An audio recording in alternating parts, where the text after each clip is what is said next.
hindi pa ako handang mamatay eh. Gusto ko pang makita yung mga apo ko, lalo na yung nandito. Isang senior citizen mula sa Camarines Norte ang naging tampulan ng tsismis sa kanilang barangay. Pero, ang tanong, totoo nga ba na nagdadalang tao si Lola Anacita? O baka may mas malalim pang dahilan ang kanyang kalagayan? Ang nasa sa isip ko na lang noon, kung talagang hindi ako ma-operahan, kung mamatay, di ilubong.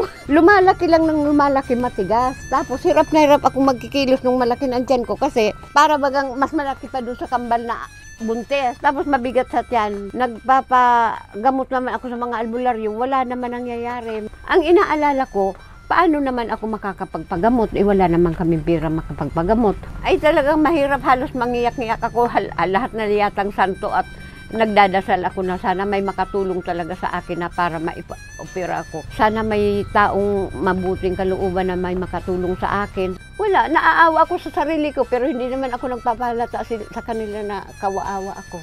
Nagpasalamat talaga akong malaki. Unang-una sa Panginoon, sa ako Bicol, malaking tulong talaga at malaking pasasalamat ko dahil nga sa nakasurvive ako.